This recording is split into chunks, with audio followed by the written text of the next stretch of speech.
გამარჯობათ მეგობრებო, გასვლის პერიოდი არის გვიან შემოდგომიდან ადრე გაზაფხულამდე, როდესაც ვაც ფოთოლი გასვია, ნებისმიერ დროს შეგვიძლია დავიწყოთ გასვლა. გასვლის მეთოდი არის გუიოს ტიპის გასვლის მეთოდი, რომელიც ახლა განვიხილავთ ჩვენ. ვიწყებთ ვაზის ძირიდან გასუფთავებას, ანუ ძირზე თუ აქვს რამე, უნდა მოვაჭრათ. თუ გადასაწყვეტ არ გვინდა რა თქმა უნდა. ანუ გადაწყვეტს ვიყენებთ მაშინ, როდესაც გვერდზე ვაზი არ არის ან გახმარია, ან უნდა გავამრავოთ. ამ შემთხვევაში გასუფთავებულია ძირი. ამის შემდეგ ვაქცევთ ყურადღებას ვაზის სიძლიერეს. ვაზს მსხვილი რქები აქვს, ანუ მსხვილი ნაზარდი აქვს, რქები აქვს. ეს იმაზე მეტყველებს, რომ ვაზი არის ძლიერი და თუ მისი რქები არ არის მეორე მართულსაცელი და შედარებით წვრილი რქები აქვს, ეს იმაზე მეტყველებს, რომ ვაზი არის სუსტი და მას ვერ დავტვირთავთ, ან მეორე მართულს არ აცელი მოუწევს მხოლოდ და მხოლოდ საამულე რქის მიცემა, ანუ ნეკის, რომელიც უნდა გავსხათ 2-3 კვირტზე. ანუ 2-3 კვირტზე მეც არ უტოვებთ. ეს ვაზი საკმაოდ ასე ვთქვათ, ნორმალური სიძლიერის არის და ეხლა ვიწყებთ გასუფთავებას. ასე უყურდებას ვაქცევთ, რომ სადაც ეს ძველი მოჭრილი არის, ანუ ეს არის ძველი შტამბი, აქ აი ნახეთ, აქაც მოჭრილი რო არის, ეს არის ძველი შტამბი, ეს არის ახალი, ანუ ბოლო რაც არის, ეს ძველი. ბოლო რაც არის ახალი და ამაზე შეგვიძლია მივიღეთ სანაყოფი რქა და სამამულეც. და ძველზე უკეთესი იქნება თუ საშუალება გვაქვს არ მივიცეთ სანაყოფი რქა, რადგან ნაკლებს დაისხავს. ძველზე ვაძლევთ ხოლმე სამამულეს და სანაყოფის ვაძლევთ ხოლმე ახალ ძირზე. ეს უკეთესი არის და თუ საშუალება არ გვაქვს მეტი, შეგვიძლია ძველზეც მივიცეთ. ასევე სანაყოფი რქა უნდა იყოს 8-დან 10 კვირტამდე. შეგვიძლია 12 კვირტიც მაქსიმუმ, 8-დან 10 კვირტამდე უკეთესი არის. თუ ვაზი სუსტი არის, შეგვიძლია 7 კვირტზეც მივცეთ, მაგრამ მე უნდა გავითვალისწინოთ მისი სიცხო, რადგან დაკავების დროს არ დაიმკვეს. ანუ თუ მისი რქა არის მსხვილი, ეს იმაზე მეტყველებს, ვაზი არის ძლიერი და უნდა მივცეთ გრძელი, რადგან ის ვაზი აიტანს ამ სანაყოფი რქას და არც დაიჩაგრება და გადაკავების დროსაც არ დაიმტვრევა. ეხლა ამ შემთხვევაში ეს ერთი სანაყოფი ავარჩიოთ, თანმიმდევრობაც კარგი აქვს. ასე უყურდება მივაქციოთ, რომ რაც მაღლა არის და სწორად არის, ის მივცეთ. ანუ მაგალითად ახლა ეს სასურველი არის, რომ ვიცით, იმიტომ რომ ქვევით მხარე არის და კვირტიანობაც არ აქვს სწორედ და თან კიდე გარე მხარესაც მივცეთ. ანუ რაც შიგნით არის, ის მივცეთ. გარეთ მხარეს არ ვაძლევთ არც სანაყოფის და არც საამულეს. ეს არის ვაზის ფორმირება, რომ გავითვალისწინოთ. სიძლიერესთან ერთად უნდა გავითვალისწინოთ ფორმირება. აი, ახლა დავიწყოთ. ეს ზედმეტი არის საერთოდ, რაც ზედმეტია თავიდან ისინი მოვაცილოთ.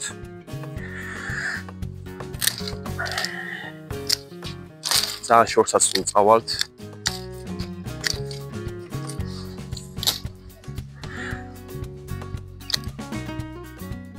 მოვთავარჩიოთ ეს ერთი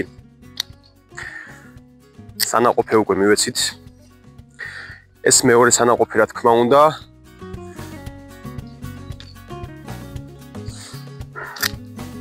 ვაზი არის მანავისწვანე, რაც გამოირჩევა რთულად ფორმირებით, როგორც საფერავი, რქაწითელისგან განსხვავებით, ანუ ადვილია ეს რქაწითელის ფორმირება.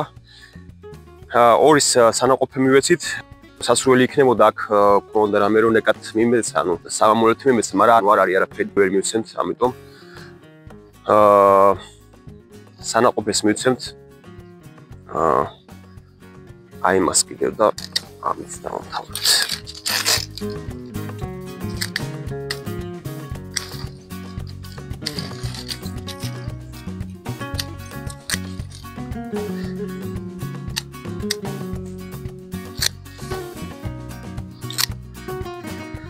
მოგეთ, ეს ერთ სანაყოფი დაკავდება აქეთ და აქეთ გადავა გაზაფხულზე, როდესაც ვაზში წვენთა სხვაობა იქნება.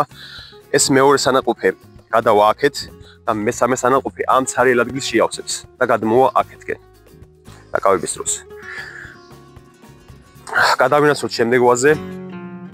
ამ ვაზს აქვს ერთ სანაყოფი გამიცემული, ვაზის ძირიც საკამოდ წვრილი არის, რაც მის სიძლიერეზე მენყეობს. აქედან გამომდინარე, ესეთ ვაზს ვერ მივცემთ 2 სანაყოფი რქაზე მეტს. მოდით დავიწყოთ, ძირიდან ვასუფთავებთ ვაზს, თუ რამე ზედმეტი აქვს, აუცილებლად ვაჭრი თუ გადასაწყვეტად არ გვინდა. ასევე უნდა მივცეთ შედარებით მსხვილი ხარისხიანი სანაყოფი რქა იქნებოდა საამულე. ეს ნამდვილად არ გამოირჩევა ხარისხით. აი ეს არის ძველი შტამბი, ანუ ძველი ძირი. ამაზე მხოლოდ სასურველი იქნება თუ მივცემთ სამამულეს, რადგან სანაყოფეს თუ მივცემთ ნაკლები მსხმოებით გამოირჩევა და არ მოგცემთ ისეთ მოსავალს. აქედან გამომდინარე თუ საშუალება გვაქვს, ნუ მივცემთ სანაყოფი რქას ძველ ძირზე. ეს არის ახალი ძირი. და ყოველდღე მივაქცევთ ფორმირებას. ანუ გარეთ მხარეს ნუ მივცემთ იყოს შიგნით მხარეს და სწორად. ეხლა მაგალითად ეს არის ანუ სწორიც არის, ახლოც არის და იდეალური არის რომ მივცეთ სანაყოფით და სამამულეთაც. სიგრძეში ვაჭრით ისე რომ გადაკავების დროს არ დაინტვრეს და ვაჭრით კვირტის საპირისპირო მხარეს. ანუ ცერად. აი ესე რომ ვაზის ტირილის დროს, ანუ როცა წყალი შედგება და ვაზის ტირილს იწყებს, კვირტები არ დააბრმავს. სასურველი არის რომ ქვედა მხარეს არ მივცეთ არც სანაყოფი და არც სამამულე. თუ პირველ მართულზე ან ძალიან ზევით არ არის მაგალითად აქ რო იყოს უკვე აუცილებლად უნდა მივცეთ სამამულე. ეხლა ამ შემთხვევაში პირველ მართულზე არის და ამას ანუ აუცილებელი და სავალდებულო არის რომ მივცეთ სამამულე რქა, ორი სანაყოფეც კარგი იქნება.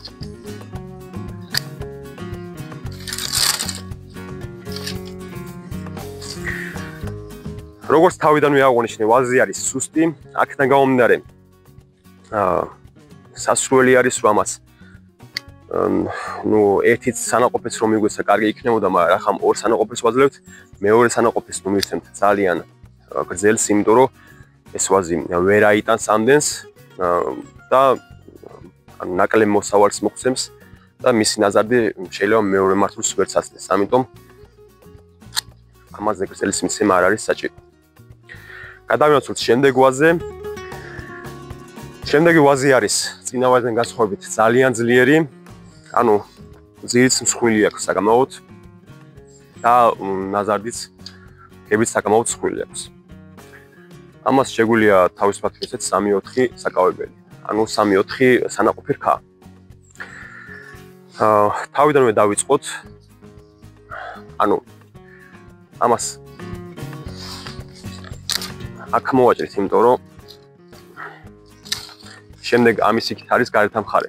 გარეთ მხარეს არ არის სასურველი რომ მივცეთ ფორმირება რომ არ დაიღოს.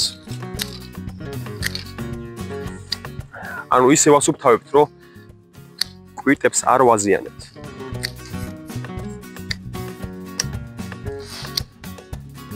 იმისთვის რომ ვაზი არ ჩაიბუროს და არ გამოიკლერტოს, უნდა გავაკეთოთ გაშლა.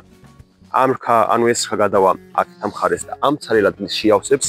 ეს ცალ ადგილები რაც გვაქვს, ის დაკავების დროს და გასვლის დროს რომ გავაკეთოთ, ეს ცალ ადგილები შევავსოთ. დაკავება ხდება გაზაფხულზე, როდესაც ვაში წყალი ჩადგება. მეორე სანაყოფი არის ეს.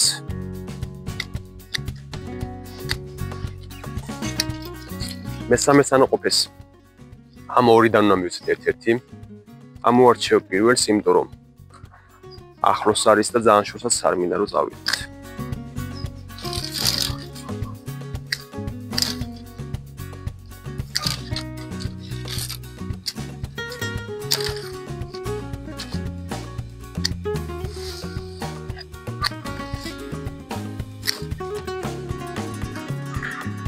ანუ ეს ვაზი ძლიერი არის და შედარებით სუსტი თუ ყოფილიყო, აქ მივცემდი სამამულეს, ანუ ნექს ორ სამკვირზე.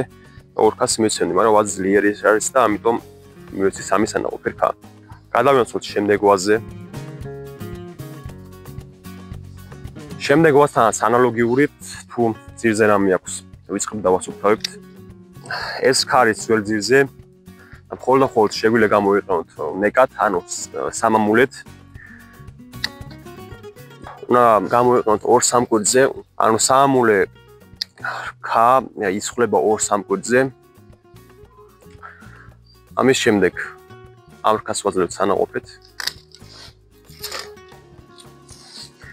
და შეავსებს ამ ცარიელ ადგილს აქეთ მოკავდება.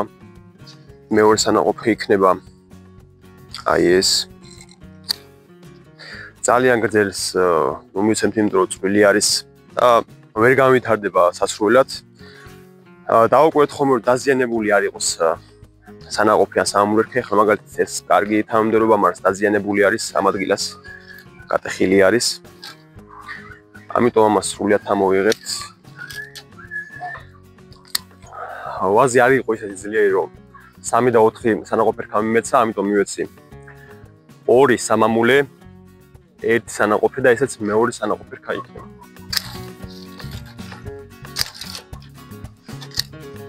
ანუ სანაყოფერქა უკვე პირველ მართულზე ზევით არის და აქედან გამომდინარე სასრული არის რომ მივცეთ სამამულერქა რო ვაზი ძალიან ზევით არ წავიდეს მერე და არ გაგვექცეს ზევით.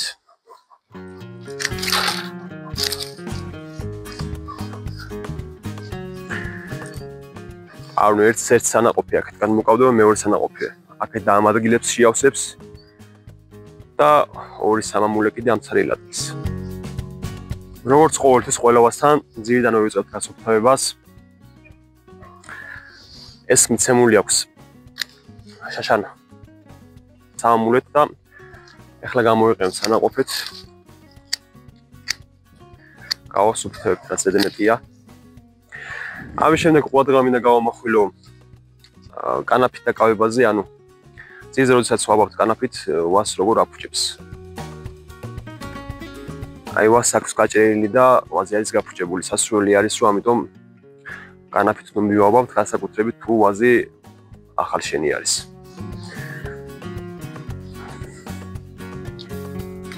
ან თუ მაინც და მაინც კანაფით ვაბავთ, ნუ გაუჭერთ და იყოს ძალიან მდორეთ. მაგრამ ძალიან მალე მსხვილდება და ესე აფუჭებს ვას.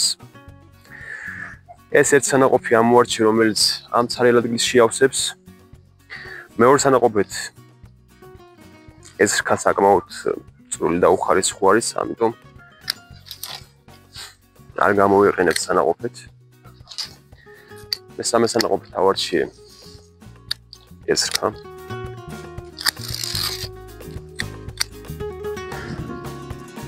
დაკავდება იქით და შეავსებს იმ ცარიელ ადგილს. ამ რქას სანაყოფით ვერ გამოვიყენებთ, იმიტომ რომ გარეთ მხარეს გაადის. სამამულეც გვჭირდება, ამიტომ სამკვირდზე სამამულეთ მივცემთ. ეს ქვედა მხარე არის, ამიტომ სასრული იქნება. თუ არჩევის საშუალება გვაქვს, დავუტოვებთ.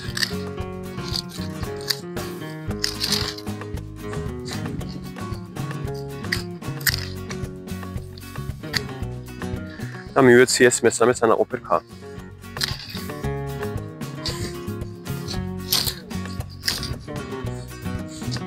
მოკლედ წინაწელს ეს ვაზი იყო ძალიან სუსტი. აქედან გამომდინარე ყოველდღიურად მიეცა სამამულერქები, ანუ 3 სამამულერქა აქვს მიცემული და წელს უკვე საკმაოდ ძლიერი არის. აქედან გამომდინარე ამ შეგვიძლია 3-ვე სამამულერქს მივცეთ, თუმცა საფერავი არის და გაშლა ვერ გამოდის ისე, აქედან გამომდინარე რო არ გამოიბუგროს და ზაფხულში არ გამოიკრებდოს, სასრულია რომ მივცეთ 2 სანაყოფი. ამ 3-დან უნდა ამოვარჩიოთ 2 სანაყოფერქა. სამამულეს აღარ გავაძლევთ, თან პირველ მართულს ქვევით არის და აქ ვჭირდება სამამულე. მოკლედ აი ეს სანაყოფი არის გადამტვრეული და შემდგომში არის წამოღებული. ამიტომ სასრული არის თუ არჩევის საშუალება გვაქვს, ნუ მივცეთ მაინც და მაინც ამას. მოვაჭრით აქ, იმიტომ რომ არაფერში არ გავჭირდება ეს აქ მხარე. ეხლა ეს ვაზი არის ძალიან მოძლიერებული, ამიტომ რქები აქვს ძალიან მსხვილი. აქედან გამომდინარე დატვირთვას გაუძლებს და ნუ მივცემთ მოკლეს, ანუ ისეთი გრძელი უნდა მივცეთ, რომ გააკავების დროს არ დაინდროს. და მეორე რქაც ასევე.